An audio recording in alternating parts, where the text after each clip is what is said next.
즉시로 나가서 은사를 사용함.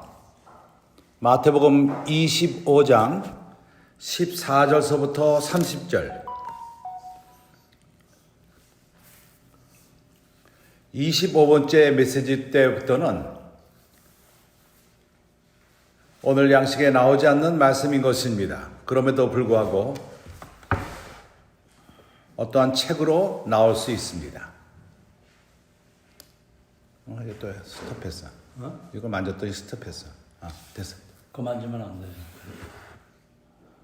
모든 메시지는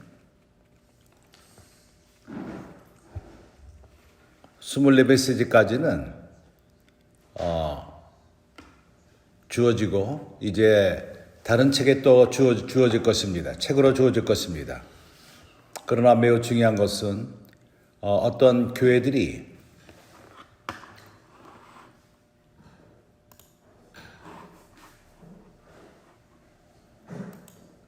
하나님의 말씀을 더 되새김질할 수 있겠습니다.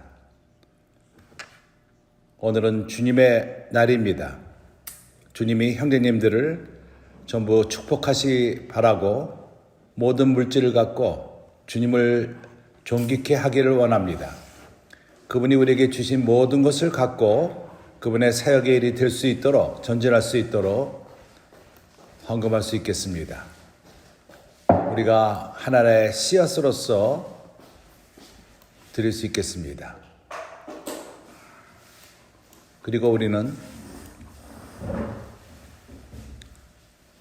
26번째 메시지,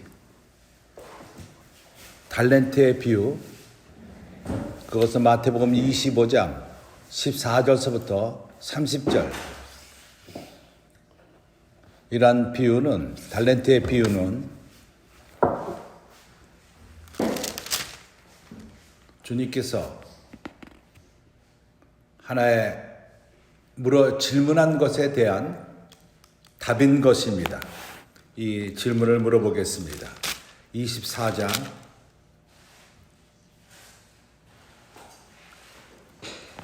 21절.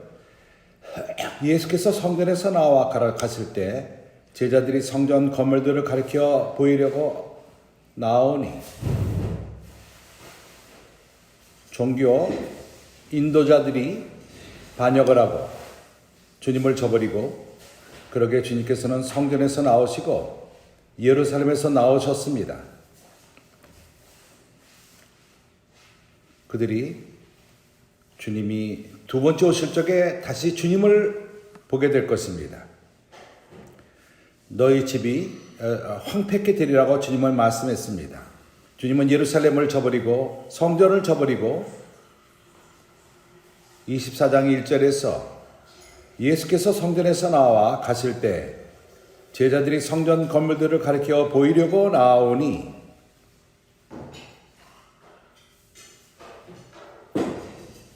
이 건물은 헤롯이 재건축한 것입니다. 그것은 매우 아름다운 성전이었습니다. 아주 장엄한 성전이었습니다. 제자들은 거기에 큰 인상을 받았습니다. 그러나 주님께서는 이미 그 성전에서 나오셨습니다. 그러나 그들이 그것을 깨닫지 못했습니다. 대답하여 가라사대 너희가 이 모든 것을 보지 못하느냐? 내가 진실로 너희에게 이르노니 돌 하나도 돌 위에 남지 않고 다 무너뜨리우리라. 일어난 것입니다. 주 70년 그 올리브산에서, 감람산에서 주님이 위에 앉으셨을 때 제자들이 종령이 와서 가로되 우리에게 이루소서 어느 때 이러한 일이 있겠사오며 또 주의 임하심과 세상 끝에는 무슨 징조가 있사오리이까? 먼저 언제 성전이 파괴될 것이며 돌에 돌이 남지 않을 것이라는 것을 물어본 것입니다. 주 70년에 이것은 이미 일어났습니다. 타이투스 황제에 의해서 예루살렘이 무너졌습니다. 그리고 또 성전이 파괴된 것입니다. 그리고 어느 때, 또 주의 임하심과 세상 끝에는 무슨 징조가 있으리까?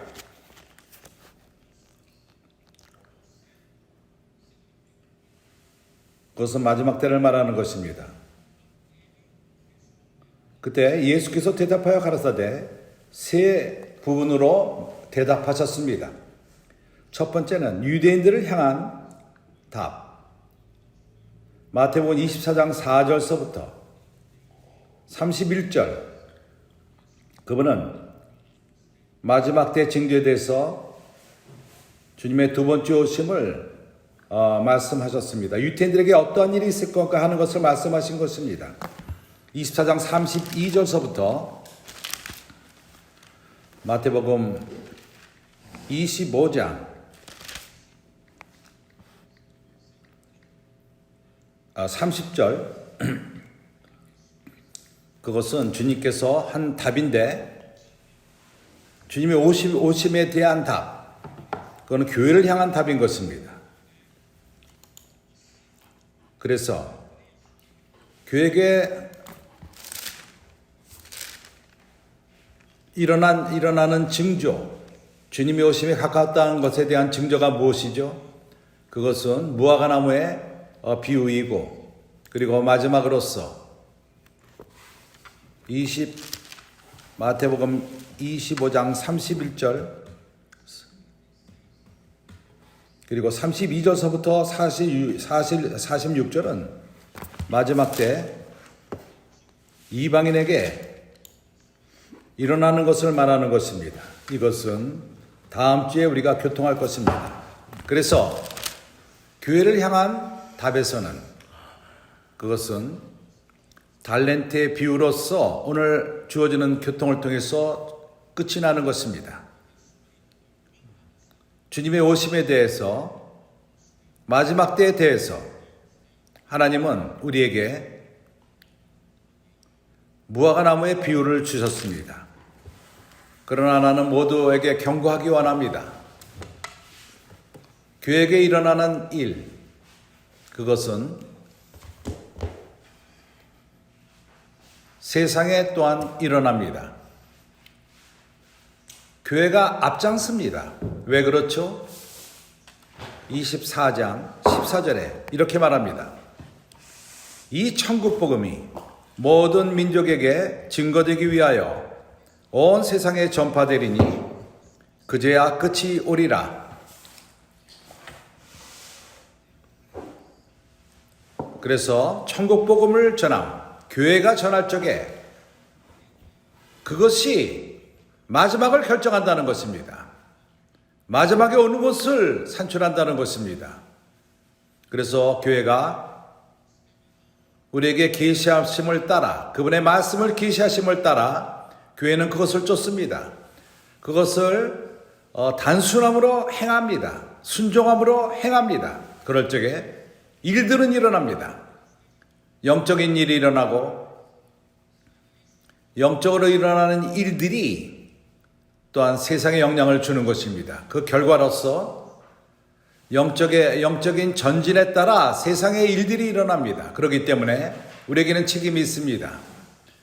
세상에 일어나는 모든 일에 우리가 앞장서는 것입니다. 마지막 몇 해 동안 일어난 일을 볼 적에 말씀을 통해서 받은 모든 계시, 이것이 즉시로 세상에 어떠한 일이 그 후에 일어났습니다. 2, 3주 전에 마태복음 24장을 교통하면서 성전의 중요성과 예루살렘의 중요성을 교통했었습니다. 그리고 6월절, 부활절, 그때 메스키타, 그 아랍 사람의 세 번째 성전이 들어서는 그곳에 문제가 있었습니다. 무화과나무의 비유는 주님의 오심에 가까움을 말해줍니다. 내가 다시 반복하지만은 우리가 앞장서는 것입니다. 이러한 일들이 일어나게 하는 것입니다. 주님의 오심을 앞당길 적에 일어나는 것입니다. 교회가 얼마나 신실한가. 복음 전하는데 교회가 또 교회를 건축하는데 얼마나 신실한가. 교회가 사람들을 길에서 구원하고 하나님의 집으로 데려오고 그들을 돌보고 궁극적으로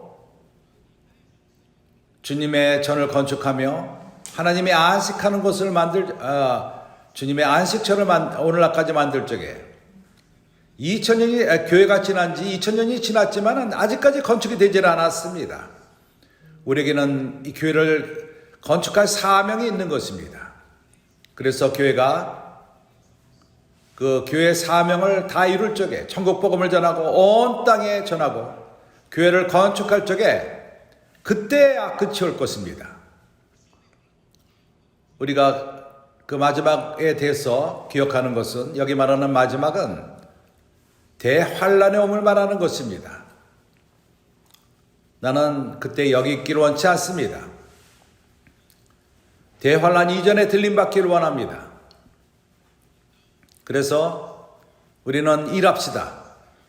복음을 전합시다. 사람들을 구출합시다. 교회를 건축하기 위해서 건축 재료들을 가져오며 사람들을 돌보고 왜 그렇죠? 왜냐하면 마지막에 하는 것을 위해서 그래서 무화과나무의 비유는 우리에게 한 마지막에 가까웠다는 그러한 것을 보여줍니다. 이스라엘은 회복된 나라로서 1948년에 회복되었습니다. 이스라엘 나라가 48년에 회복되었을 적에 수도가 텔라비비였습니다. 6.1 전쟁을 통해서 1967년의 6.1 전쟁, 이스라엘은 예루살렘을 회복했습니다. 이스라엘은 예루살렘이 없이는 많은 의미가 있지 않습니다. 왜냐하면 예루살렘이 하나님의 선택하신 곳이었습니다. 그분의 이름을 두고 거기서 그분의 거처가 건축되는 곳입니다. 이 땅에서의 물질적인 성전이 들어서는 곳, 그것은 하나님이 선택한 곳입니다. 거기에 모든 12지파들이 그러한 잔치를 베풉니다. 예루살렘에서. 그렇기 때문에 예루살렘이 없이는 이스라엘은 큰 의미가 없는 것입니다. 그러나 하나님의 은혜로서 예루살렘이 회복되었습니다. 그러나 아직 성전이 있지 않습니다. 성전은 이스라엘에게 하나님의 장소요, 하나님의 거처입니다. 하나님의 임재하는 곳입니다. 하나님이 거기 있지 않다면, 성전에 있지 않다면 예루살렘, 이스라엘 또한 많은 의미가 있지 않습니다. 이스라엘은 하나님이 다스리는 나라인 것입니다. 그들에게. 그렇기 때문에 출애굽기 19장을 볼 적에 제사장 나라를 선포했고 거룩한 나라요, 하나님에게만 속한 백성이라는 것을 모든 백성 중에 이스라엘이 그러한 백성이 된 것입니다. 그래서 오늘날 이스라엘 나라는 실제이고 그들에게는 예루살렘을 회복했고 어떤 나라들은 예루살렘이 이스라엘의 더 이상 텔라비가 아니라 수도가 예루살렘인 것을 인정합니다. 그러나 아직도 성전을 건축하는 것이 부족합니다. 회복된 그러한 성전이 파괴된 성전이 회복될 필요가 있습니다. 이러한 성전의 회복이 매 해가 지날 적마다 아주 이 압력이 강해집니다. 성전을 건축하고자 하는 그러한 의도가 강해집니다. 어느 날인가 갑자기 성전을 건축하게 될 것입니다. 그러나 오늘날 이러한 일을 행한다면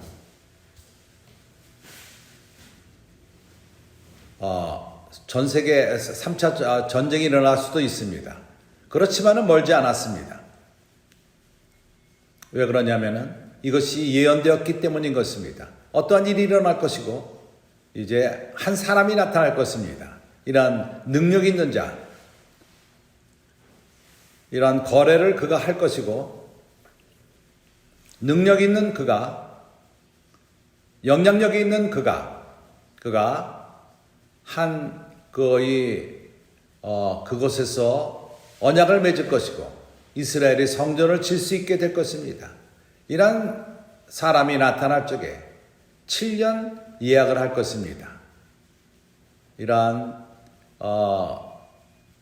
3년 반에 그가 죽을 것이고 부활할 것입니다. 그때부터 대환란이 시작됩니다.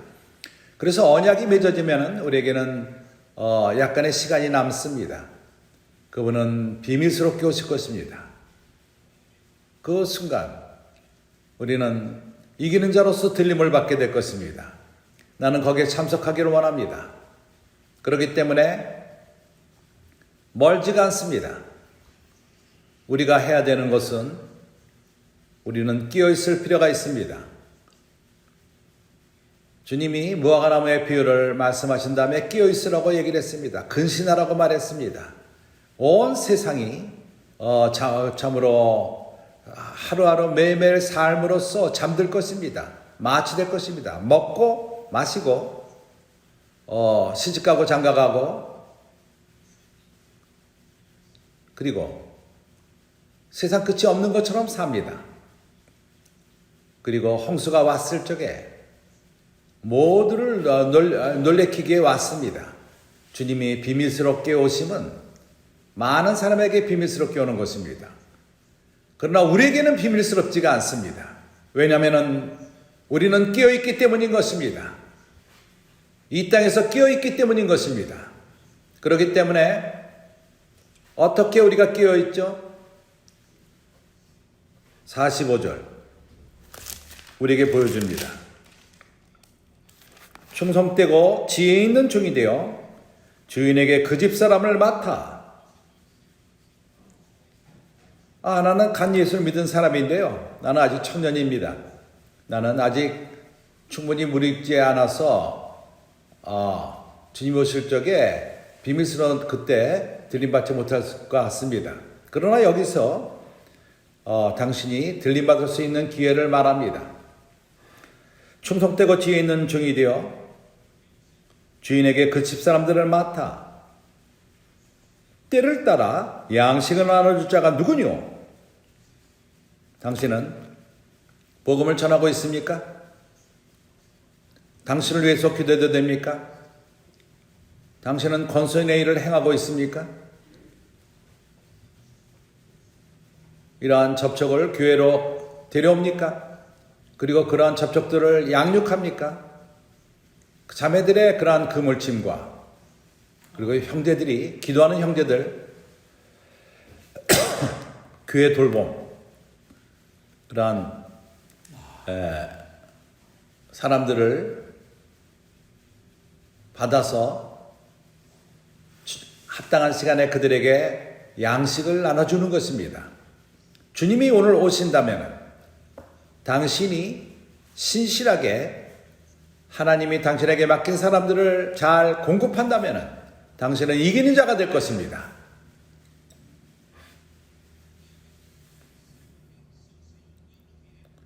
주인이 올 때 그 종이 이렇게 하는 것을 보면 그 종이 복이 있으리로다. 내가 진실로 너에게 이르노니 주인이 그 모든 소유를 저에게 맡기리라. 그래서 그 다음에 지난주에 우리가 열천의 비유를 교통했습니다. 어떻게 끼어있는가? 어떻게 끼어있는가?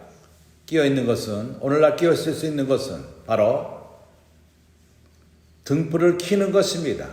등불은 사람의 영입니다. 사람의 그 영은 우리가 주 예수를 영접한 그날, 우리의 구주로 영접한 그날 켜졌습니다. 요한복음 3장에서 우리 영이 거듭난 것입니다. 하나님의 아들로 거듭난 것입니다. 오늘 당신은 하나님의 아들입니다. 하나님의 아들은 켜져 있는 영들이 있습니다. 잠언 20장 27절에서 말하기를 사람의 영은 하나님의 등불이라고 말합니다. 그래서 우리가 주님을 영접한 그날 이 등불이 켜졌습니다. 이 켜진 이 등불이 우리 영이요 우리 영 안에 있습니다. 그럼에도 불구하고 모든 열 처녀는 켜진 등불이 있었습니다. 그러나 차이점은 지혜로운 처녀와 미련한 처녀, 지혜로운 처녀는 등불이 켜졌을 뿐만 아니라 그릇에 기름이 있었습니다. 그리고 미련한 처녀는 등불이 켜져 구원받았기 때문에 등에는 불이 있었지만은 그릇에 기름이 없었습니다. 이 그릇은 우리의 혼인 것입니다. 그 등은 사람 영 안에 있습니다. 그러나 그릇은 우리의 혼인 것입니다. 그렇기 때문에 우리는 이 기름을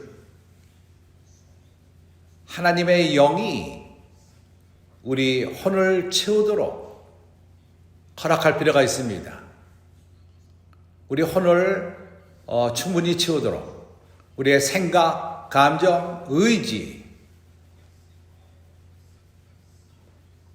그러한 기름 부음으로써 채워질 필요가 있습니다.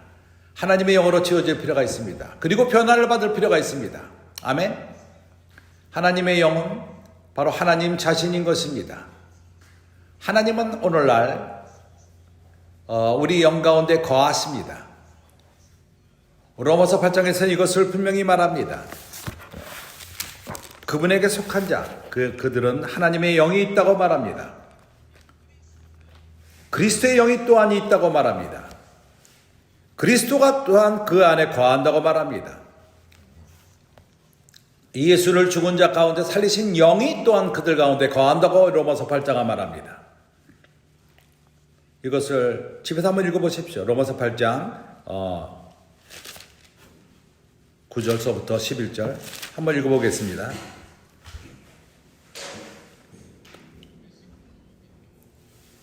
로마서 8장 9절 만일 너희 속에 하나님의 영이 거하시면 너희가 육신에 있지 아니하고 영에 있나니 누구든지 그리스도의 영이 없으면 그리스도의 사람이 아니라 그렇다면 당신은 구원받지 못한 것입니다. 하나님의 영이 없다면 하나님의 자녀가 아닙니다. 당신이 하나님의 영이 있다면 하나님의 자녀요 하나님의 영이 당신 안에 거하는 것입니다. 또한 그리스도의 영이 거합니다. 11절 예수를 죽은 자 가운데서 살리신 이의 영이 너희 안에 거하시면 그리스도 예수를 죽은 자 가운데서 살리신 이가 너희 안에 거하시는 그의 영으로 말미암아 너희 죽을 몸도 살리시리라.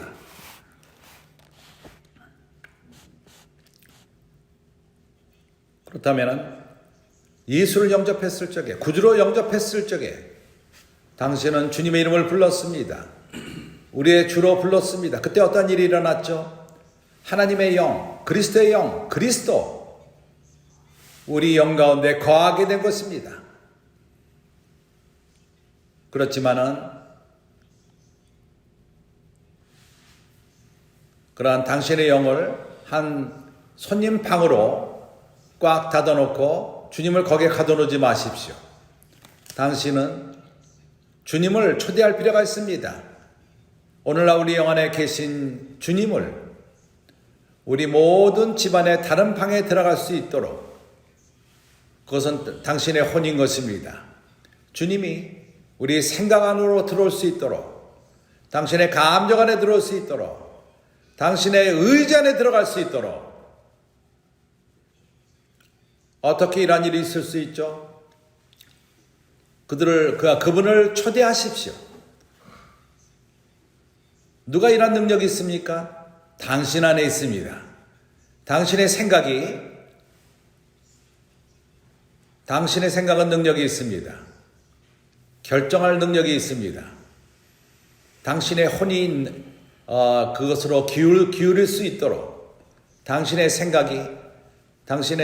생각이 바로 육으로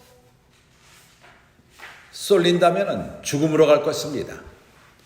로마서 8장 6절 육신의 생각은 사망이요 육신의 생각은 사망이요 영의 생각은 생명과 평안이니라.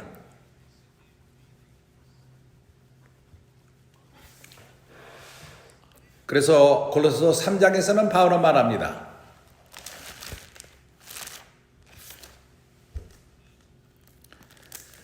위의 것을 찾아라. 위의 것을 생각하고 땅의 것을 생각하지 말라.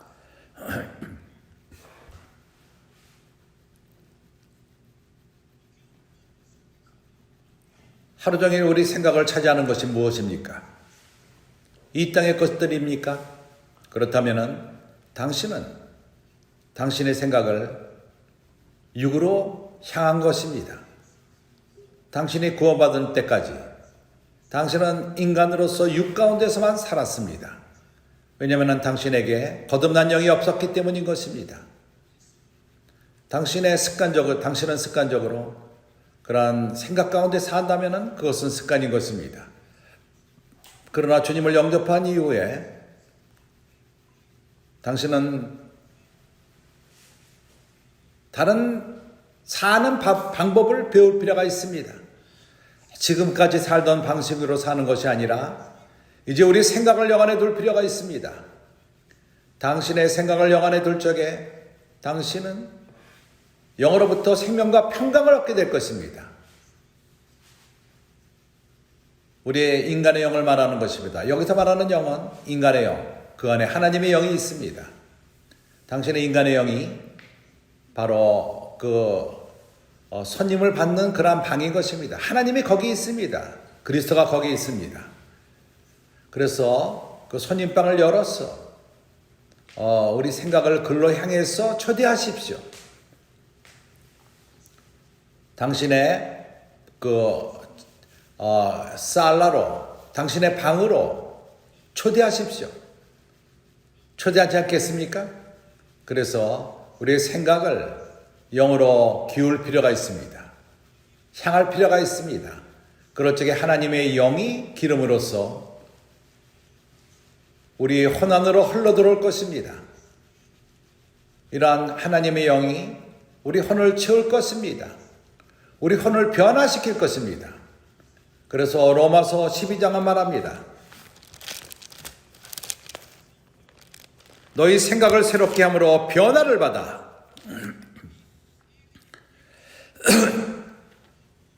하나님은 우리 마음을 그 안에 거하시고 우리 혼을 거룩하게 하며 변화를 시키며 우리 혼을 채우고 하나님의 거처로 삼으실 것입니다. 아멘? 어떻게 이러한 일을 행할 수 있죠? 우리는 로마서 8장 14절 무릇 하나님의 영으로 인도함을 받은 그들은 곧 하나님의 아들들이라. 당신은 하나님의 아들로 만족하지 마십시오. 그런 이름을 받고 하나님의 아들이라 칭함받는 것으로 만족하지 마십시오. 그러나 실제를 사는 하나님의 아들이 되십시오. 참된 하나님의 아들은 더 이상 육신을 쫓아 행하지 않습니다. 영을 쫓아 행하는 자들인 것입니다. 그래서 당신이 매일매일 당신의 생각을 영 가운데 둔다면 당신은 하나님의 영을 당신의 혼 안에 받고 당신은 영의 인도함을 받게 될 것입니다. 당신은 참된 하나님의 자녀가 될 것입니다. 당신은 천국의 그 겉모습만 거할 뿐만 아니라 당신은 천국의 실제 그 슬기로운 다섯 처녀와도 같이 그래서 이름만의 크리스찬이 아니라 실제를 갖고 사는 크리스찬이 됩시다. 영의 인도함을 받는 그러한 크리스찬들이 됩시다. 스가랴서 4장에서 어떻게 영의 인도를 받는 방법을 말합니다. 어떻게 영으로 지어지고 기름으로 지어지는가? 그것은 감람나무, 거기에 두 금잎이 있고 그 두 금잎은 그런 금빛 기름을 두 금잎을 통해서 공급합니다. 그것은 하나님의 선지자들을 예표합니다. 선지자의 말씀으로부터 그것이 옵니다. 나는 좀 더 실질적으로 어떻게 당신의 생각을 영 가운데 두죠? 하나님의 영이 당신 안에 들어갈 수 있도록 이것은 아직까지도 추상적입니다. 그러나 스가랴서 4장은 이것을 분명하게 합니다. 선지자의 말씀이 당신 안에 들어오게 한다면 바로 실제적으로 영이 들어오는 것입니다. 선지자의 말씀을 들을 적에 금빛 기름이 당신 안에 들어옵니다. 그리고 그러한 그릇이 되어 두 금잎이 등불로 직접 들어가지는 않습니다. 그거는 교회를 예표합니다. 먼저 그릇이 담습니다. 이 말씀을 듣는 형제가 이런 그릇들일 것입니다. 이 그릇은 하나님 말씀을 사모하는 자들로 형성된 것입니다. 하나님의 말씀을 경외하고 떠는 자들인 것입니다. 말씀의 값을 치르는 자들인 것입니다. 메시지를 한번 듣고 나는 이해했다, 나는 이미 들었기 때문에 다음 페이지로 넘어갑니까? 그러한 자는 아닙니다. 되새김질하는 자입니다. 말씀을 듣고 그 말씀이 하나님이 그러한 사람들 마음 안에 말하도록 되새김질합니다. 우리는 되새김 하는 자들입니다. 깊이 들어갑니다. 땅을 팝니다. 우리는 표면적인 크리스천들이 되어서는 안 됩니다. 표면적인 크리스천들은 이 세상에 아주 너무나도 많습니다. 주님의 오심을 사모하는 크리스천들이 될 필요가 있습니다. 주님의 오심을 사모하는 자들은 주님의 오심을 앞당깁니다. 천국 복음을 전하고 참으로 상한 마음으로서 회개하는 마음으로서 겸손한 마음으로서 하나님의 말씀을 경외하며 삽니다. 이러한 자들은 하나님의 말씀을 이해하며 하나님의 일을 행할 수 있게 되는 것입니다. 그래서 이어서 교통합시다. 이제 우리가 마태복음 25장에 와서 14절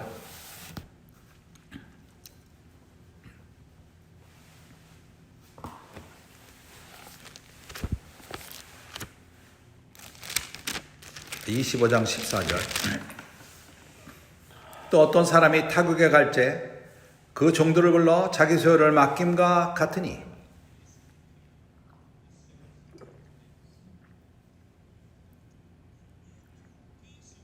이 사람이 누구죠? 그 나라를 비우고 타국에 간 자가 누굽니까? 나는 먼저 교통하기 원합니다. 이 사람은 헬라어로서 안트로포스, 사람입니다. 예수는 하나님이십니다. 하나님이지만은 그분은 하나님과 동등됨을 취하기를 원치 않았습니다. 빌립보서 2장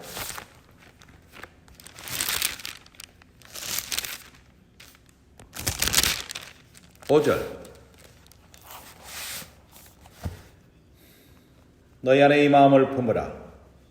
곧 그리스도 예수의 마음이니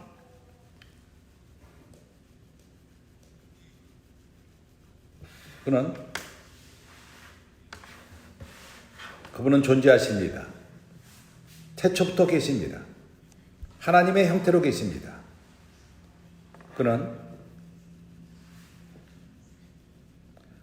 근본 하나님의 본체시나 하나님과 동등됨을 취하지 않았습니다. 우리를 구원하시기 위해서 그분은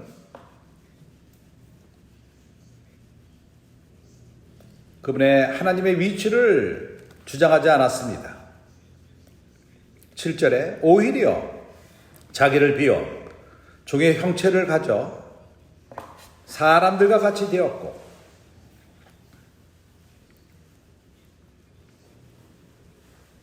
사람의 모양으로 나타나셨음에 여기 이 사람은 안트로포스, 다시 안트로포스입니다. 헬라어로서 마태복음 25장에 나오는 비유의 그 사람인 것입니다. 이것이 말하는 것은 우리가 바로 예수를 하나님으로서 하나님의 아들로 말하는 것이 아니라 그분이 자신을 비웠을 적에 그분은 하나님과 동등됨을 취하지 않고 자신을 비워서 겸손케 되었습니다. 사람이 되신 것입니다. 이러한 위치로서 지금 말하는 것입니다. 이러한 사람으로서 이 땅에 오셨습니다. 사람의 모양으로 나타나셨음에 자기를 낮추시고 죽기까지 복종하셨으니 곧 십자가의 죽으심이라. 형제들이여, 그분이 누구입니까? 이 사람은 단순히 천국의 왕이십니다. 그분은 오늘날 이 땅에 오셨습니다. 천국, 그의 교회를 건축하기 위해서 오셨습니다. 천국의 씨앗으로 오셨습니다. 이 사람이 한 일은 그분은 하나님이었기에 비워질 필요가 있었습니다. 사람으로서 겸손케 된 것입니다. 죽기까지 순종하신 것입니다. 천국의 왕이 이러한 본을 보였다면, 이러한 자세를 보였다면 우리 천국의 백성들인데 우리 또한 같은 위치, 같은 그 원칙으로서 이 길을 따를 필요가 있지 않겠습니까? 그래서 천국은 심령이 가난한 자들의 것입니다. 마태복음 5장 3절에서 이렇게 시작합니다. 천국은 능력 있는 자들에게 주어진 것이 아니라 능력이 많은 자들에게 주어진 것이 아닙니다. 부자에게 주어지질 않았습니다. 심령이 가난한 자들에게 주어졌습니다. 상한 마음, 회개하는 마음, 우리는 이러한 태도를 우리 삶 끝까지 유지합시다. 절대 우리가 교만하지 말고 우리가 누구라고 생각하지 말고 교만하지 맙시다. 우리는 이 길을 쫓읍시다. 겸손의 길을 갑시다. 우리의 왕의 길을 갑시다. 우리 왕은 이 길을 가셨습니다. 자신을 비웠습니다. 우리 자신을 비웁시다. 주님은 말씀하셨습니다. 제자들에게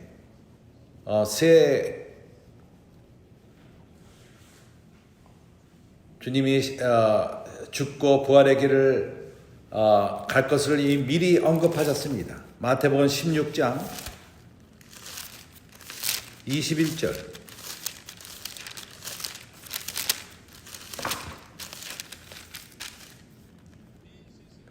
이때로부터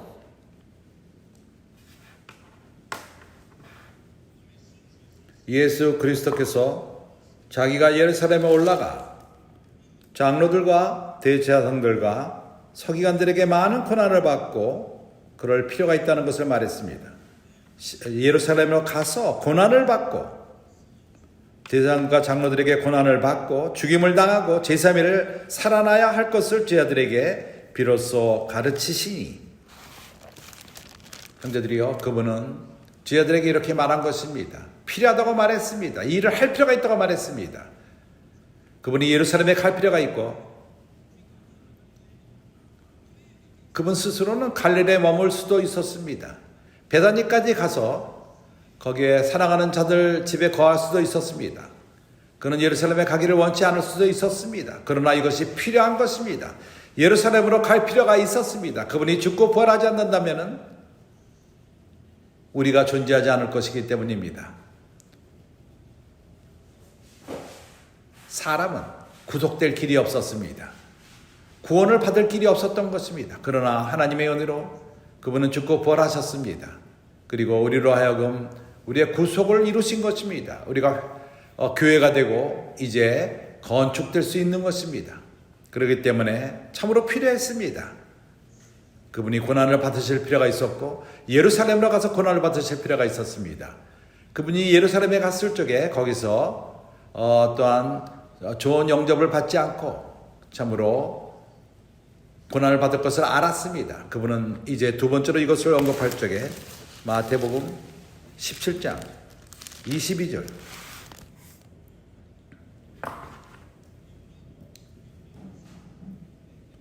22절 갈릴리에 모일 때 아직도 갈릴리에 계셨습니다. 예수께서 제자들에게 이르시되 인자가 장차 사람들의 손에 넘기워 인자가 안트로포스를 말하는 것입니다. 사람을 말하는 것입니다. 인간을 말하는 것입니다.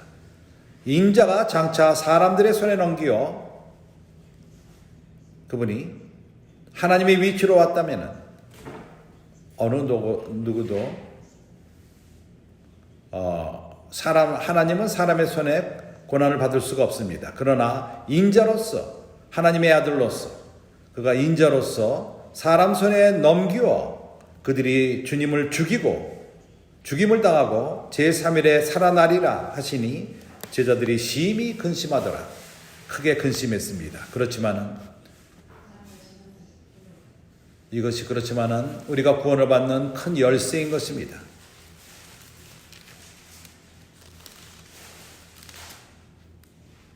마태복음 20장 19절 18절 17절부터 읽겠습니다. 예수께서 예루살렘으로 올라가려 하실 때 12 제자를 따라 들이시고 길에서 이르시되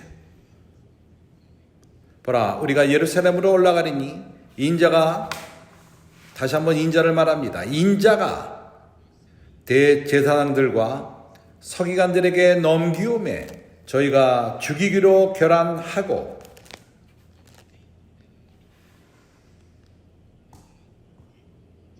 주님의 죽음을 누가 정했죠? 유대인들 인도하는 자들이 정했습니다. 그리고 이방인들에게 넘겨주어 그를 능욕하며 채찍질하며 십자가에 못 박게 하리니 제3일에 살아나리라. 그 주님을 죽이기로 한 음모 그것은 유대인들 지도자들이 했습니다. 그렇지만 주님은 또한 이방인에게 넘기어서 고난을 당하고 채찍질 받으시며 십자가에 죽었습니다. 유대인들은 그렇게 할 수가 없었기 때문에 이방인에게 넘긴 것입니다. 그러한 이방인에게 이러한 더러운 일을 행하게 한 것입니다. 그렇지만 음모는 바로 유대인들로부터 온 것입니다. 내가 이러한 부분을 읽은 것은 인자, 사람으로서 그분은 나라를 떠날 필요가 있었습니다. 그는 여행을 할 필요가 있었습니다. 그분이 어떻게 여행을 가시죠? 이제 봅시다.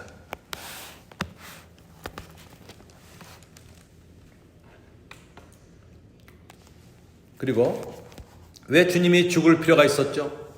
십자가에서 요한복음 19장 성경을 엽시다. 요한복음 19장 34절 이렇게 말합니다. 그중 한 군병이 창으로 옆구리를 찌르니 곧 피와 물이 나오더라. 주님은 십자가에서 이미 죽으셨습니다. 그때 군병이 와서 다리를 꺾길 원했습니다. 그렇게 한 것은 살아있을 수 없게 하기 위해서. 그러나 주님 때 왔을 적에 이미 죽으셨기 때문에 다리를 꺾지 않았습니다. 그러나 그 중 한 군병이 화를 내고 창으로 옆구리를 찔렀습니다. 그러나 이것은 하나님의 계획 가운데 있습니다. 왜냐하면 그 옆에서 아담 옆에서 하나님이 아담이 깊은 잠에 들은 것은 바로 그리스도의 십자가의 죽으심을 예표하는 것입니다.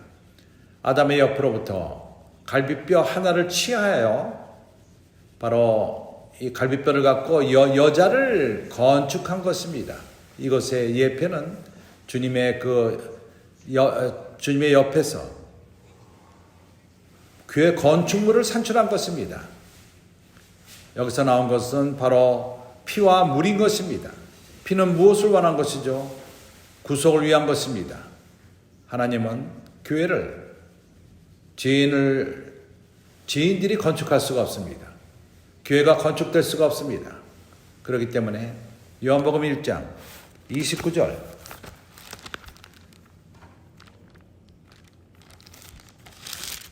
그 다음날 이튿날 요한이 예수께서 자기에게 나오심을 보고 가로되 보라 세상 죄를 지고 가는 하나님의 어린 양이로다.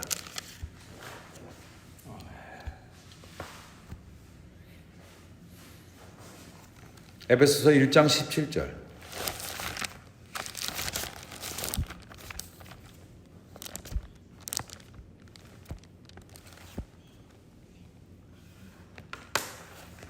에베소서 1장 7절 우리가 그리스도 안에서 그의 은혜 풍성함을 따라 그 피로 말미암아 구속 곧 제사함을 받았으니 그분의 피 사람에게 구속을 가져왔습니다. 피로 말미암아 구속. 골로새 1장 14절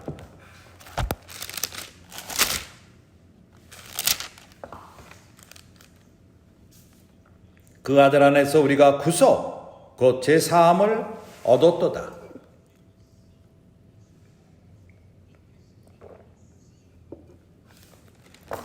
그래서 우리는 주님의 옆으로 흐르는 피가 필요합니다.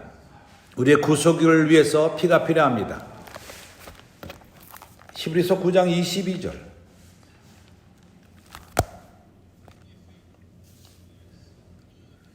율법을 쫓아 거의 모든 물건이 피로써 정결케 되나니 피 흘림이 없은즉 제사함이 없느니라. 그래서 참으로 필요했습니다. 필요하지 않았습니까?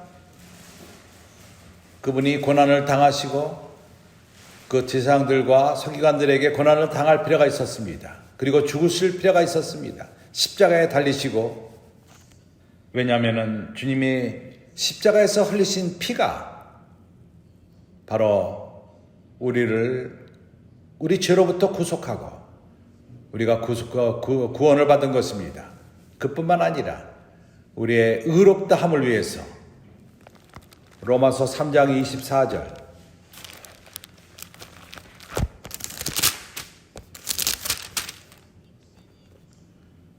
그리스도 예수 안에 있는 구속으로 말미암아 하나님의 은혜로 값없이 의롭다 하심을 얻은 바 되었느니라. 이해가 됩니까? 그래서 우리는 의인이 될 필요가 있습니다. 하나님 앞에서 구속을 통해서 의롭게 될 필요가 있습니다. 로마서 3장 24절 다시 한번 그리스도 예수 안에 있는 구속으로 말미암아 하나님의 은혜로 값없이 의롭다 하심을 얻은 자 되었느니라. 그래서 구속, 주님의 피로써 받은 십자가에 받은 그 피로 받은 구속, 이것을 통해서 우리가 의롭게 된 것입니다. 우리가 이 집회에 있는 것은 사실 우리는 하나님 임재 앞에 있는 것입니다. 우리가 하나님의 앞에 임재할 수 있는 것은 주님의 그 구속의 사업으로 말미암아 우리를 의롭게 하셨기 때문인 것입니다. 어떠한 불의한 자가 하나님 임재 앞에 있을 수가 없습니다. 바로 주님의 피가 우리를 의롭다 했습니다. 그리고 우리를 주님의 임재 앞에 있게 하신 것입니다. 그러나 주님의 그 옆에서 흐르는 피뿐만 아니라 물이 흘렀습니다. 물은 무엇을 위한 것입니다? 바로 이 물은 하나님의 생명을 분배하는 것입니다. 성령을 통해서 그 물이 우리에게 분배되는 것입니다. 물은 항상 성령을 예표했습니다. 그렇기 때문에 요한복음 3장에서 주님은 말씀하셨습니다. 물과 성령으로 거듭나지 않으면 하나님의 나라를 볼 수 없다고 말씀하신 것입니다. 그렇기 때문에 우리는 하나님의 은혜로 주님의 옆으로부터 피뿐만 아니라 그 옆에서 물이 또한 흘렀습니다. 이 물은 우리로 하여금 하나님 나라를 천국을 들어가게 합니다. 이제 우리가 시간을 아끼기 원했지만은 성경의 근거를 둘 필요가 있습니다. 요한복음 3장 3절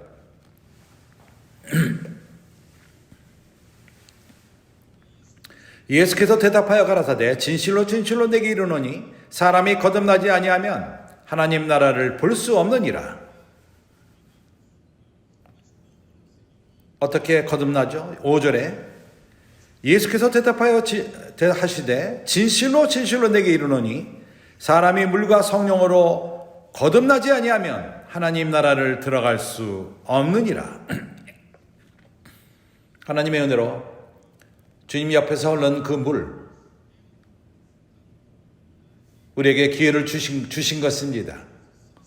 이러한 위치, 우리의 권리를 주었습니다.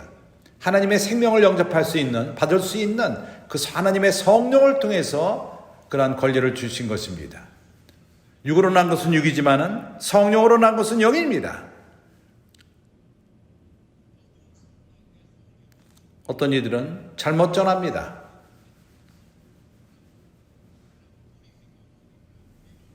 사람이 성화되기 위해서는 거듭날 필요가 있다 이렇게 말합니다.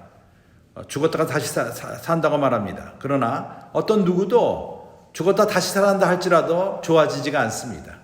다시금 사람이 죽고 부활하는 그러한 일은 없습니다. 그러한 우리가 육신으로 다시 거듭난다 할지라도 또 육일 것입니다. 그래서 오로지 한 유일한 길이 있습니다. 영으로 거듭나는 것입니다. 어떻게 육으로 거듭나죠? 영으로 거듭나죠? 물로 날 필요가 있습니다. 주님 옆으로 흐르는 물로 거듭나는 것입니다. 그럴 적에 하나님의 생명을 우리에게 공급하는 것입니다.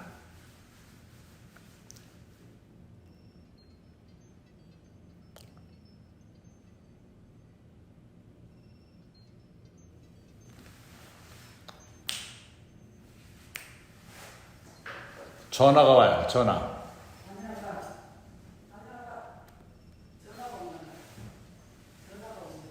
전화가 와서 안 들려.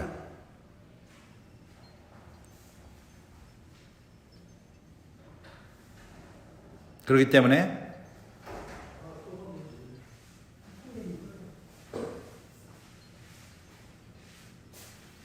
안 들려. 전화가 와갖고 안 들려.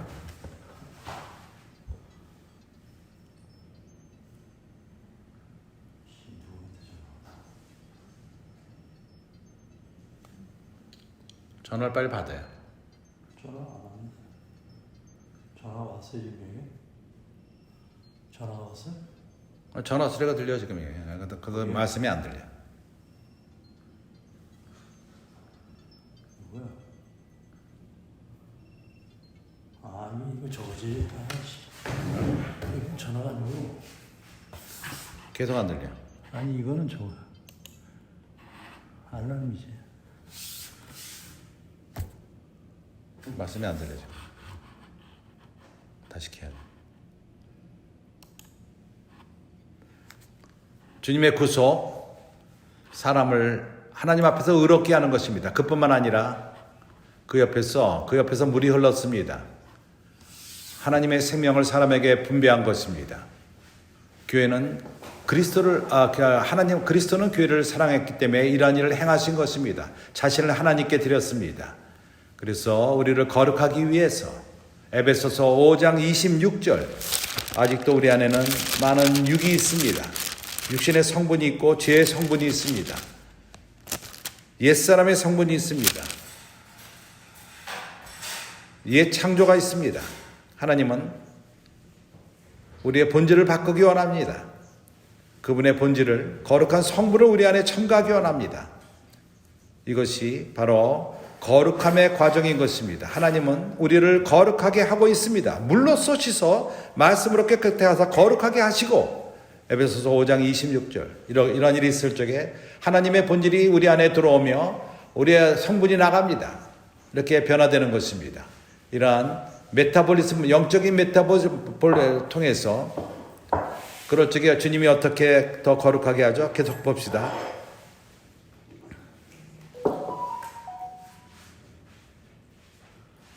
그는 곧 물로 씻어 말씀으로 깨끗하게 하사 거룩하게 하시고, 주님이 우리를 거룩하게 하시는 것은 물로 씻습니다. 물로 씻습니다. 말씀에 물로 씻는 것입니다. 그래서 말씀이 영을 가져옵니다. 선지자의 말씀이 그러한 기름, 스가랴서 4장의 기름과도 같이 하나님의 영이 우리에게 옵니다. 우리 안에 영이 들어옵니다. 그러한 이 말씀이 우리를 물로써 또한 씻습니다. 우리를 채웁니다. 하나님의 기름으로, 하나님의 영으로 채우는 것입니다. 그렇기 때문에 얼마나 말씀을 사모함이 중요성을 봅니다. 말씀으로 살고 말씀이 또한 하나님의 일을 우리 가운데 행하시는 것입니다. 이러한 것의 목적이 무엇이죠? 어느 날인가 그러한 준비된 교회, 그분과 결혼하게 합니다. 준비된 영광스러운 교회, 자기 앞에 영광스러운 교회로 세우사 티나 줄이 잡힌 것이나 이런 것이 없이 거룩하고 흠이 없게 하려 하심이니라.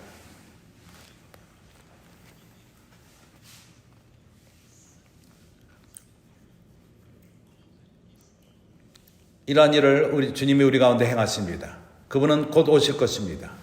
이러한 과정은 끝날 필요가 있습니다. 우리는 주님과 동역합시다. 이러한 과정이 끝날 수 있도록 주님이 아담을 깊은 잠들을 하고 그 옆에서 갈빗대를 빼서 그 여자를 건축한 것처럼 주님이 십자가에서 흐르신 그 피로 말미암아 교회를 산출하는 것입니다. 교회를 건축하고 있습니다. 바로 말씀에 씻는 물로 성령으로 교회를 건축하는 것입니다. 그래서 주님은 옷을 절 때 누가 배반자라는 것을 가르쳤습니다. 요한복음 13장 주님이 계시하셨습니다. 누가 배반할 것인가? 유대에게 말했습니다. 네가 할 일을 빨리 행하라. 그래서 유다는 마지막 만찬에서 일어나서 갔습니다. 11몇 명이 남았습니다. 그 순간 주님은 이렇게 말했습니다. 31절 저가 나간 후에 예수께서 가라사대 지금 인자가 영광을 얻었고 하나님도 인자를 인하여 영광을 얻으셨도다.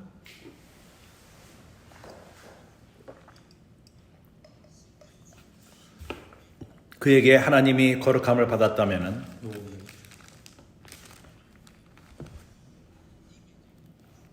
즉시로 인자가 영광을 얻었고 하나님도 인자를 인하여 영광을 얻으셨도다. 31절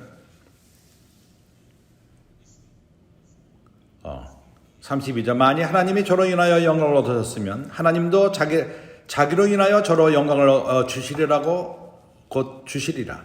소자들아 내가 아직 잠시 너희와 함께 있겠노라. 너희가 나를 찾을 터이나 그러나 일찍 내가 유대인에게 너희는 나의 가는 곳에 올 수 없다고 말했습니다. 그래서 마태복음 24장의 비유에서 간다는 것이 바로 이것입니다. 주님의 가심이 뭐를 예표하죠? 그분은 가실 필요가 있었습니다.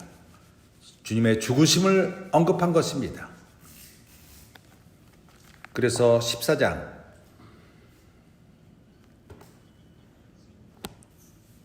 1절에서는 그들이 슬퍼하고 있었습니다. 주님이 십자가의 길을 가신다는 걸 알았기 때문에 제 아들은 슬퍼했습니다. 너희는 마음에 근심하지 말라. 하나님을 믿으니 또 나를 믿으라. 네 아버지 집에 거할 곳이 많도다. 그렇지 않으면 너희에게 일렀으리라. 내가 너희를 위하여 저소를 예비하러 가노니 여기 간다는 것은 십자가의 길을 말하는 것입니다. 바로 장소를, 처소를 준비하기 위해서 내 아버지 집에 거할 것이 많기 때문에 내가 가면은 십자가의 죽음을 거쳐 가면은 너희를 위하여 처소를 예비하면 내가 다시 와서 너희를 내게로 영접하여 나 있는 곳에 너희도 있게 하리라.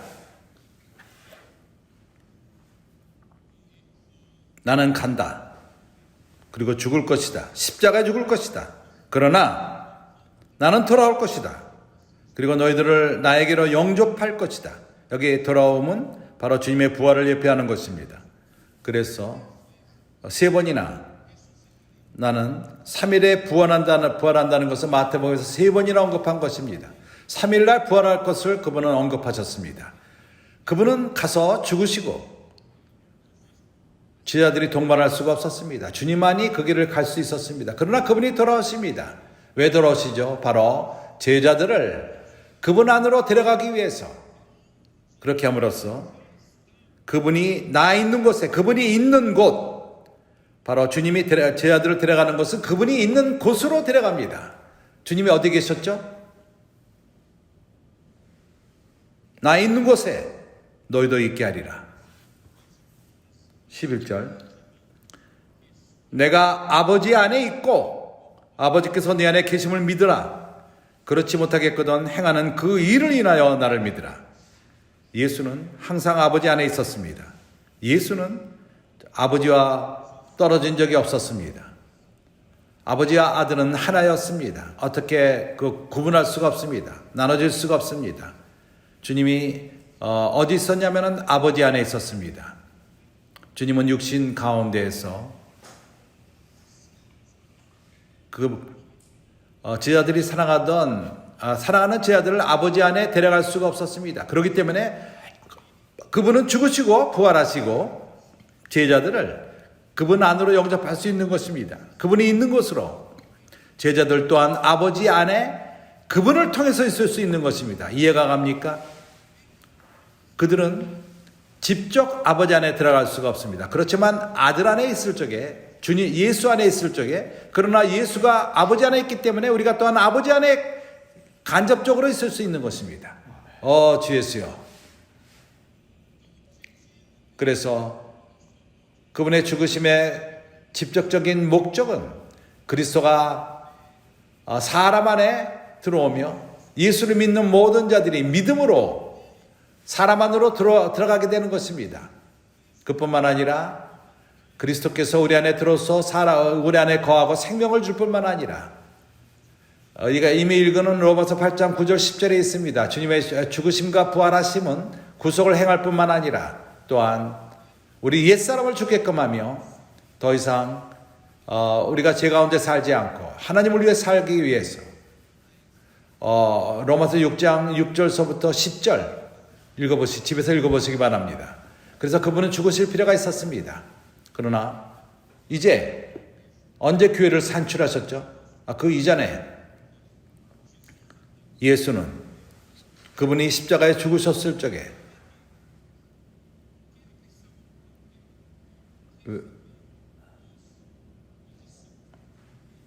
왜 그분이 제자들을 그에게 영접하기 위해서 죽으셨죠? 어떻게 또한 제자 안에 들어가시죠?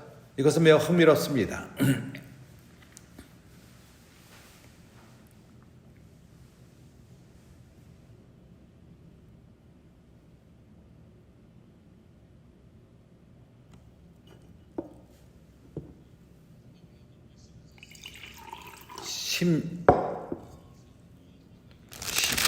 요한복음 14장 16절 이후에 내가 아버지께 구하겠으니 그가 또 다른 보혜사를 너에게 주사 영원토록 너희와 함께 있게 하시리라. 주님은 육신으로 제자들 가운데 있을 수가 없었습니다. 그러나 그분은 가시고 아버지로 하여금 다른 보혜사를 보내주심으로써 우리와 영원토록 함께 할 수 있게 하신 것입니다. 영원 후까지 이란 다른 보혜사, 그가 누구죠? 그건 바로 진리의 영입니다. 저는 진리의 영이라 세상은 능히 저를 받지 못하였나니 이는 저를 보지도 못하고 알지도 못함이라. 그러나 너희는 저를 아나니 어떻게 알죠? 아버지가 보냈을 그 영, 그가 너희와 함께 거하시기 때문에 그들이 이것을 이해하기 위해서 아버지가 보낼 그 영, 바로 예수님 자신인 것입니다. 죽음과 부활을 거쳐서 그분은 그 보혜사가 되어서 우리 안에 오신다는 것입니다. 우리와 영원토록 함께 거하시게 될 것입니다. 다시 한번 반복해서 말합니다. 세상은 능히 저를 받지 못하나니 이는 저를 보지도 못하고 알지도 못함이라. 그러나 너희는 저를 아나니 저는 너희와 함께 거하시며 그리고 또 너희 속에 계시겠습니다. 너희 속에 계시겠습니다. 죽고 부활했을 적에 나는 너희 안에 거할 것이다. 내가 너희를 고아와 같이 버려두지 아니하고 너희에게로 오리라. 이 예수 바로 오늘날 성령으로서 보혜사로서 실제 영으로서 보혜사로서 그분은 한 면으로 하나님 우편에 계시지만은 또 다른 면에서 그분은 실제 영으로서 우리 안에 거하십니다. 우리 가운데 계십니다. 주 예수여,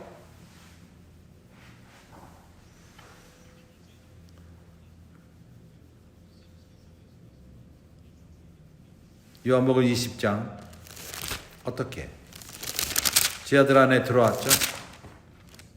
19절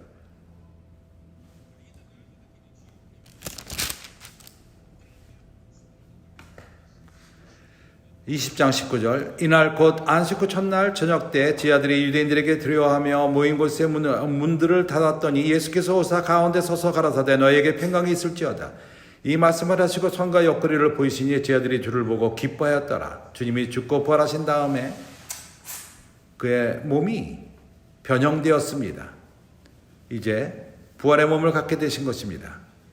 그러나 동일한 순간 우리가 또한 주님의 손을 만질 수 있고 옆구리를 볼 수 있었습니다. 옆을 보였습니다. 만질 수가 있었습니다. 그러나 더 이상 물질적인 분이 아니십니다. 그분은 나타나셨습니다. 그렇지만 또한 사라지십니다. 그분은 차를 타고 갈 필요도 없고 말을 타고 갈 필요도 없고 그분은 영광의 몸으로 들어갔기 때문에 우리 또한 천년왕국 동안에 우리가 이기는 자가 된다면 주님과 함께 다스리는 자가 될 적에 하늘에 속한 영역에서 우리 또한 동일한 몸을 갖게 될 것입니다. 그리고 우리는 물질이 아니게 될 것입니다. 어떠한 물질이 아닙니다. 무게가 이 땅에서 중력의 영향을 받는 것은 물질입니다. 그러나 더 이상 물질이 아닙니다. 어떠한 물질이 없게 됩니다. 할렐루야. 우리는 주님의 몸과 같이 될 것입니다.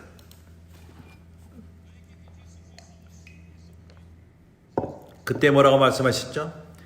예수께서 또 가라사대 너에게 평강이 있을지어다. 아버지께서 나를 보내신 것 같이 나도 너희를 보내노라. 얼마나 우리가 보내심을 받는 것이 중요합니까? 우리는 보내심을 받고 복음을 전할 필요가 있습니다. 이 말씀을 하시고 저에게 향하여 숨을 내쉬며 가라사대 성령을 받으라. 주님의 안으로부터 호흡이 나왔습니다. 이 호흡이 지하들에게까지 간 것입니다. 그들이 성령을 받게 되었습니다. 그래서 진리의 영, 다른 보혜사, 그가 오셔서 주님이 부활할 때 온 것입니다. 아버지께서 제자들 안에 호흡으로 불어넣었습니다. 제자들이 성령을 그들 안에 영접하게 된 것입니다. 기묘하게 좋지 않습니까? 오늘 그리스도가 우리 안에 거하십니다. 성령으로 우리 안에 거하십니다. 그래서 오순절 때 사도행전 2장 여기서 많이 말할 시간이 있질 않습니다.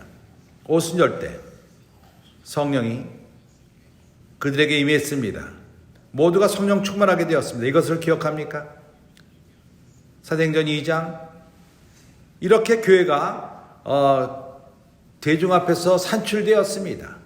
거기에 교회가 산출되었습니다. 첫 번째 교회, 이 땅의 교회, 예루살렘 교회입니다. 온 교회를 대표하는 교회였습니다. 사도행전 10장에서 고넬료의 그 집에서 이방인들의 문이 열렸습니다. 그들이 또한 같은 몸 안으로 침례를 받았습니다. 유태인, 믿는 유태인들, 사도행전 2장 그리고 10장에서 이방 믿는 이들이 우리 모두가 한 몸을 이루게 된 것입니다. 어쨌든 이러한 모든 것은 아버지의 약속이요. 그들이 사도행전 4장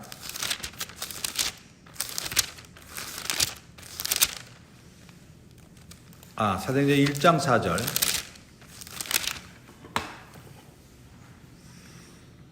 사도와 같이 모이사 저에게 분부하여 가라사대 예루살렘을 떠나지 말고 내게 들은 바 아버지의 약속하신 것을 기다리라. 8절. 오직 성령이 너에게 임하시면, 이 성령, 하늘로부터 그들에게 임한 성령, 하나님 주님의 그 호흡, 그것은 주님 스스로가 성령으로서 제단에 들어오게 된 것입니다. 그러나 오순절 때 임한 그 성령, 능력을 주기 위해서 오셨습니다. 왜 능력이 필요하죠? 8절. 오직 성령이 너에게 임하시면 너희가 권능을 받고 예루살렘과 온 유대와 사마리아와 땅끝까지 이르러 내 증인이 되리라 하시니라. 한면으로 우리는 예수를 성령으로 영접할 필요가 있습니다. 생명으로 하나님 자신으로 우리 안에 영접할 필요가 있습니다. 우리가 살 수 있도록 그 생명을 우리가 받은 것입니다. 또 한면으로서 교회는 바로 성령을 능력으로 받을 필요가 있습니다. 왜 그렇죠? 복음을 전하기 위함인 것입니다. 우리가 증인들이 되기 위해서, 그렇기 때문에 길로 나가는 우리들은 복음을 전합니다. 당신을 위해서 기도해도 됩니까? 권세의 일을 행할 적에 참으로 우리는 능력을 갖고 나갈 필요가 있습니다. 하나님은 우리에게 이러한 능력을 이미 주셨습니다. 교회에게 주셨습니다. 아멘. 누가복음 24장, 그들이 능력으로, 위로부터 능력을 입고 주님의 이름으로 복음을 전하며 죄사함을 받는 복음을 전하는, 모든 민족에게 전하는데 예루살렘으로부터 정하는 것입니다. 유대인들뿐만 아니라 예루살렘으로부터 시작하여 모든 족속에게 전파될 것을 기록되었으니, 이제 우리가 마태복음 25장으로 돌아와서 중요한 것을 교통할 필요가 있습니다.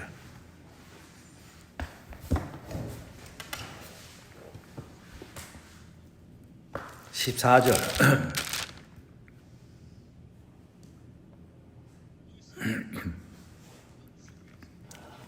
또 어떤 사람이 타고로 갈 때 그 종을 불러 자기 소유를 맡김과 같으니라.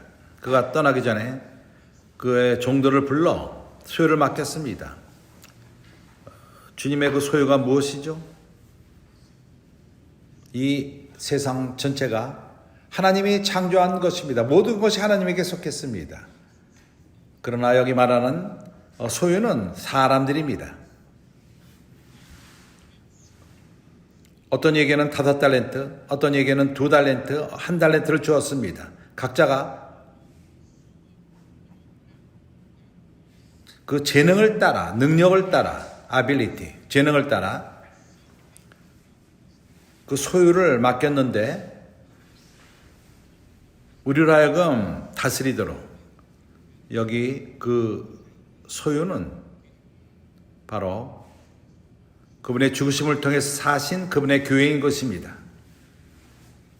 아직도 교회를 건축할 필요가 있습니다. 그분은 그리스도요, 기름이라는 일을 위해서 사명을 갖고 기름 부음을 받아 오신 분이십니다.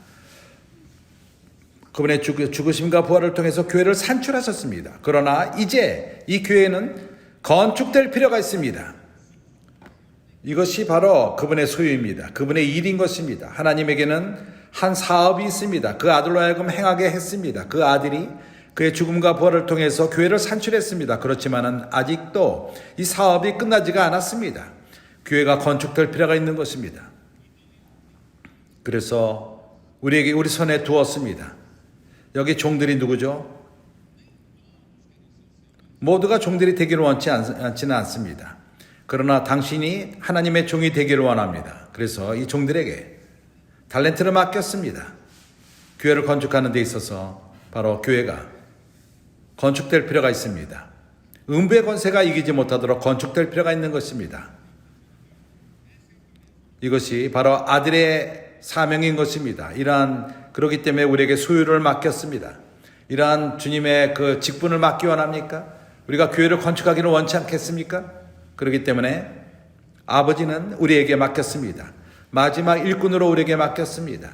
그분의 마지막 사명, 그분의 그 사업, 우리는 가서 천국 복음을 전하며 교회를 건축할 필요가 있는 것입니다. 그래서 어떻게? 이것이 바로 우리의 책임인 것입니다. 어떻게 각 사람에게 나눠주었죠? 하나는 다섯, 하나는 둘, 하나는 한 달란트로 나눠 주었습니다. 그리고 떠났습니다. 그들의 능력을 따라 받았습니다. 하나님의 그 능력에 따라 주었습니다. 그렇기 때문에 우리의 능력이 무엇이죠? 회복력을 읽을 적에 그러한 능력은 초연적인 능력, 나또 우리가 하나님의 창조로부터 구성된 것, 그리고 또한 배움으로 받은 것입니다. 나는 말하기 원합니다. 우리의 능력의 한 부분은 그거는 우리가 태어날 때 받은 것입니다. 또 한 면은 우리가 살면서 배움으로 또한 주어집니다. 우리가 지혜롭고 능력이 있다고 생각할 적마다 우리는 덜 배웁니다. 인생에서 그러합니다. 우리가 겸손할 적에 다른 자가 나보다 낫다고 생각할 적에 더 많이 듣고 그리고 말을 덜 하고 그럴 적에 더 많이 배웁니다. 어떤 이들은 절대 배우지 못합니다. 말을 많이 합니다. 그렇지 않습니까? 어느 누구도 어떠한 우리의 부족함을 말할 적에 좋아하는 사람은 없습니다. 그거 싫어합니다. 그렇지만은 그런 말을 듣는 것이 좋습니다. 필요합니다. 그들의 어떤 부족한 부분을 얘기를 할 적에 변명을 합니다. 변명하고 또 변명합니다. 그것을 내가 너 말하는 걸 인정하지 않는다. 나는 그렇게 생각하지 않는다고 받지 않습니다. 그렇기 때문에 우리는 배웁시다. 겸손을 배웁시다. 그렇지 않습니까? 어떤 이들은 말을 또 합니다. 그리고 배우지 못합니다. 우리는 배웁시다. 두 번째, 우리가 모든 기회를 잡아서 우리의 능력을 우리가 더 크게 합시다. 왜 이러는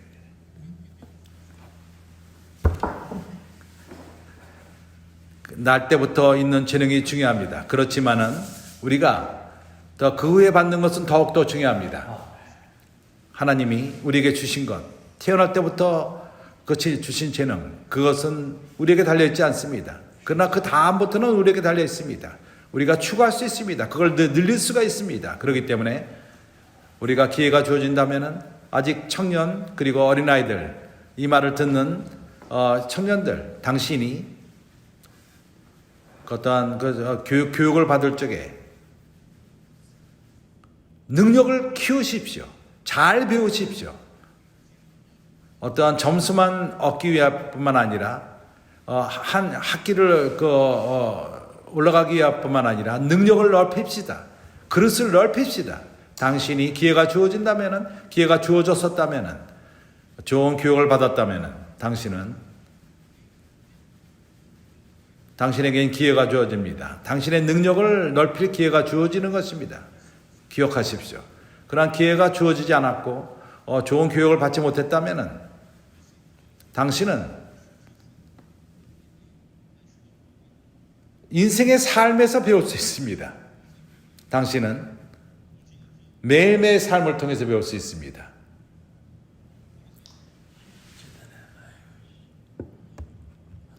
당신이 나는 설명할 만한 시간은 있지 않습니다. 그러나 기회를 잡으십시오. 인생에서 온 모든 삶은 배울 수 있는 기회입니다. 씨앗비는 온 좋게 됨을 위한 것입니다. 그렇지 않습니까? 왜 빻기가 필요합니까? 또한 권소인들을 온 좋게 하는 위함인 것입니다. 그래서 인생의 모든 시간은 배우는 시간인 것입니다. 교회에서 모든 일들이 배우기 위함인 것입니다. 하나님이 온전케 하는 것은 교회 많은 봉사를 통해서 우리를 온전케 합니다. 어떠한 봉사를 할 적에 우리는 항상 온전케 될 필요가 있습니다. 그래서 우리의 능력이 커지는 것입니다. 더 하나님을 많이 섬길 수 있습니다. 나는 어떤 지역에서, 어떤 사역의 어떤 지역에서 묶여 있습니다. 어떤 지역은 묶여 있습니다. 능력이 없습니다. 인도하는 자들이 그러합니다. 닫혀 있습니다. 인도하는 자들이 능력이 많지 않기 때문에 문제는 가장 안 좋은 것은 이 능력이 없으면서 능력이 있다고 착각하는 것이 가장 큰 문제입니다. 능력을 갖지도 않고 한계로 머물러 있고 그럴 적에 하나님의 사역이 전전을 못합니다. 그렇기 때문에 우리가 여옵시다. 나에게 능력이 없다면은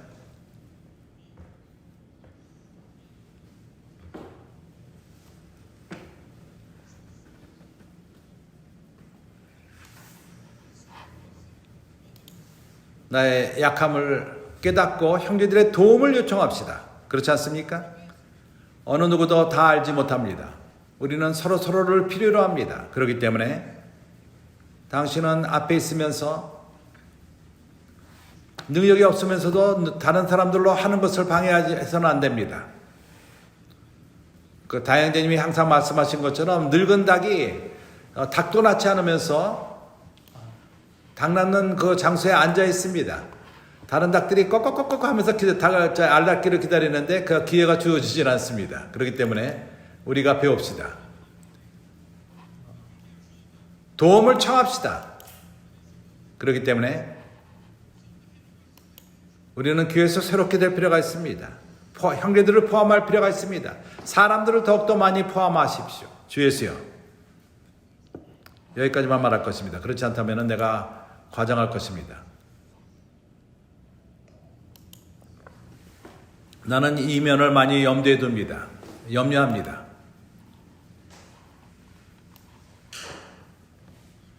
이제 이런 모든 것을 말한 다음에 베드로가 또 사람의 능력을 말하는 것 같다. 그러나 내가 다시 한번 말합니다. 사람의 능력, 그것은 하나님으로부터 그분이 그분의 사역을 하도록 지탱하는 것입니다. 가시떨기를 봅니까? 모세가 광야에서 거기에 불이 있었습니다. 그러한 가시떨기는 소모되지 않았습니다. 하나님은 사람의 능력을 연료로 쓰지는 않는다는 것입니다. 하나님은 사람의 그 연료를 필요로 하지 않습니다. 하나님은 능력이 있는 사람을 사용함으로써 한 그런 도구로서 그런 보조하는 것으로서 내가 그러한 가시떨기가 불이 붙도록 하는 도구입니다. 그러나 가시떨기가 능력이 좀 더 많다면 불이 더 클 것입니다. 이해가 갑니까? 가시떨기가 스스로 할 능력은 없습니다. 그러나 불은 있습니다. 그렇지만은 가시떨기가 크면 클수록 하나님이 그분의 일을 더 크게 행할 수 있는 것입니다. 그럴 적에 그 능력은 하나님께 계속 있습니다. 그렇지만 사람의 그 재능이 하나님의 사역이 이루어질 수 있도록 돕는 것입니다. 고린도서 4장 7절에서 우리는 이 보배를 질그릇에 가졌으니 능력이 지극히 큰 것이 하나님에 속했고 사람에 속하지 않은 것입니다. 그러나 이 그릇이 크면 클수록 더 그 보화가 커질 수 있는 것입니다. 그렇기 때문에 우리가 그릇이 능력이 있으면 있을수록 하나님은 그분의 사역을 더 크게 행할 수 있는 것입니다. 당신은 더욱더 온전할 필요가 있습니다. 교회 많은 봉사 가운데에서 세아피와 빠끼와 그리고 승리자를 산출하는 일에서 자매들의 사역 또한 남자 기도하는 형제들 이러한 교회 많은 봉사 가운데에서 영적인 면에서 하나님의 나라에서 항상 계속해서 우리는 깨진 마음을 가질 필요가 있습니다. 겸손한 마음을 가질 필요가 있습니다. 그리고 하나님의 말씀을 사랑하며 경외하며 그러한 단순함으로 순종하며 실행하는 것입니다. 이 길을 가는 것입니다. 그래서 그럴 적에 우리는 온전케 됩니다. 우리는 날이 가면 갈수록 능숙하게 행할 것입니다. 사람들을 사랑하며 긍휼한 마음을 갖고 불쌍히 여기며 그들을 돌보는 것입니다. 그럼으로써 교회 건축을 산출하게 됩니다. 이것이 우리의 재물입니다. 주님이 우리에게 맡긴 그러한 것입니다. 한 달란트. 그것은 한 달란트는 재능인데 45kg, 은 45kg. 그 당시에 6천 데나리온, 한 데나리온이 일꾼이 하루 삭십니다. 그 로마 병정이 하루에 한 데나리온을 받았습니다. 그러니까 6천 데나리온. 6천일 동안 일한 많은 돈이죠. 예. 얼마 지나나 기다리지 않겠습니다. 그렇지만 오늘날 은이 얼마죠? 4월 20일 내가 이 메시지를 준비할 적에 국제적인 그 1kg의 은이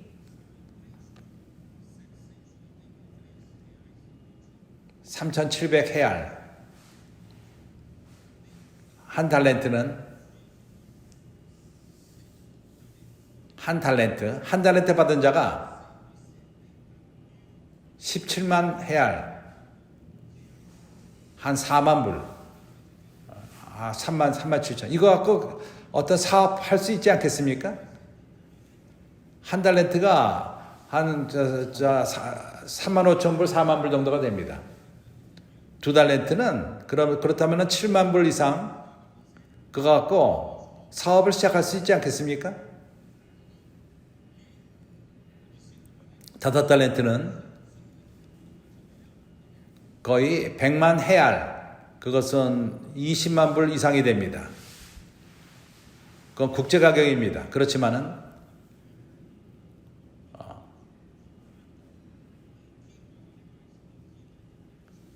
그건 정식 가격이고 10,000원입니다. 7,000원이 아니라. 그래서 한 달란트가 45만 헤알, 10만 불이 넘습니다. 9만 불이 됩니다. 근데 한 달란트 받은 자가 땅에 그걸 묻었죠? 주님이 엄하다고 말합니까? 한 달란트 받은 자가 즉시로 가서 거래를 했습니다. 다른 5달란트를 얻었습니다. 2달란트 받은 자도 그같이 하여 2달란트를 남겼습니다. 이 비유를 볼 적에 참으로 하나님은 거래하시는 하나님입니다. 재료를 맡겼습니다. 거래하기를 원했습니다. 그리고 계산하기를 원했습니다. 모든 것이 사업입니다. 당신이 이해해야 되는 것은 우리가 하나님의 사업에 연결되어 있는 것입니다. 불행히도 2세기 때부터 클레리탈리즘, 클레이고 그런 일이 있은 다음부터 오로지 공부한 자들, 어떤 공부를 준비된 사람만이 은사를 사용하고 레이고는 안 했습니다. 이것이 교회가 두아디라 교회로 하락하게 되었습니다. 우리가 7교회를 교통할 적에 교통했습니다. 아주 구멍으로 밑으로 빠진 것입니다. 더 이상 은사를 사용할 수 없게 되었습니다. 그러나 주님의 은혜로서 15세기 때부터 16세기 때부터 이제 회복되기 시작했습니다. 사대교회가 나타났고, 그러나 두아딜의 그 습관을 갖고 연속되었습니다. 그리고 계속해서 클레이고를 만듭니다. 교회 인도자들, 그들이 신학대학을 나와야 한다고 생각합니다. 모두가 교리, 이론, 뭔가를 배우고 실적인 것을 배울 적에 교회에서 봉사하며 어떠한 하나의 그러한 사업을 하지만은, 그렇기 때문에 성경을 말할 적에 모든 것을 이론화합니다. 신학화합니다. 교리로 만들어버립니다. 그래서는 안 됩니다. 하나님의 일은 바로 사업입니다. 그리스도는 바로 사명을 받고 교회를 산출하기 위해서 이 땅에 오셨습니다. 교회를 산출함은 사업인 것입니다. 교리적인 생각을 갖지 마십시오. 이론적인 생각을 가지 마십시오. 우리는 주님에게 유익을 가져올 필요가 있습니다. 그러한 현명한 여인, 잠언 마지막 장, 남편에게 유익을 가져왔습니다. 매일매일 그 교리적인 것을 다루지 않았습니다. 그는 그 털도 옷을 짰고 자녀들을 돌보고 포도원을 키웠고 나가서 사업을 했습니다. 가서 샀습니다. 팔았습니다. 그리고 참으로 그 거래하는 그러한 여인이었습니다. 마태복음 13장에서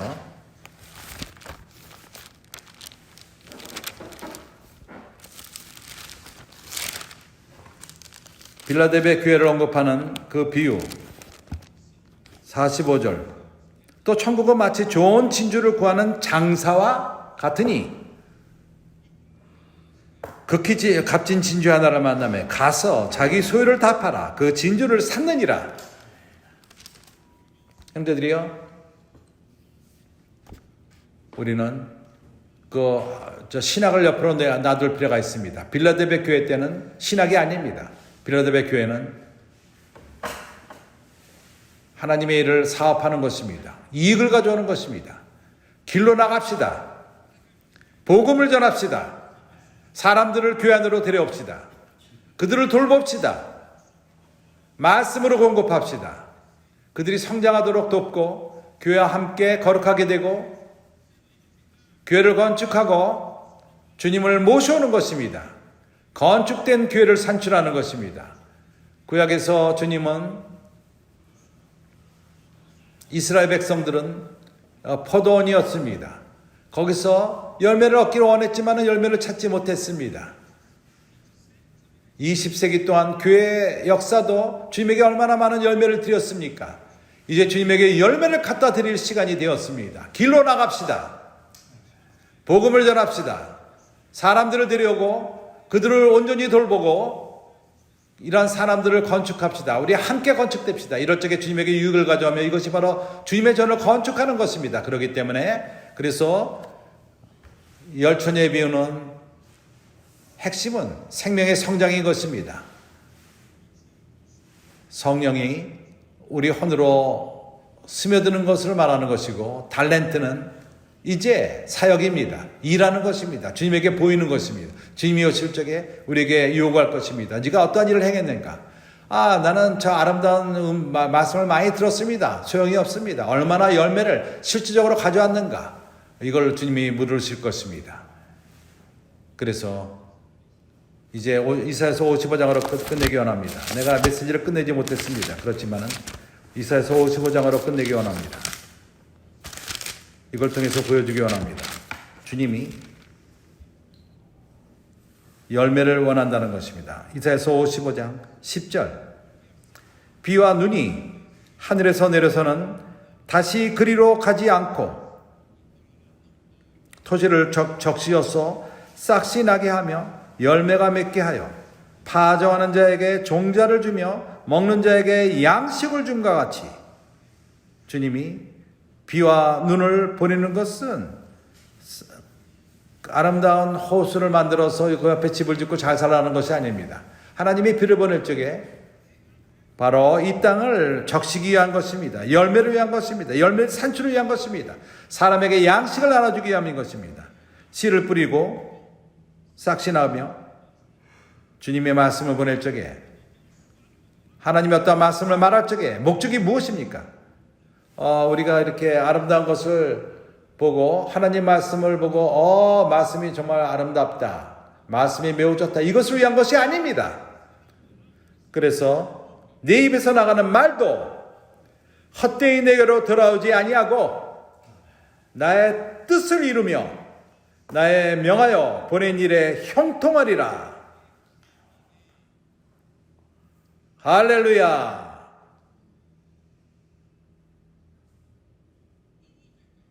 나는 시간이 없습니다.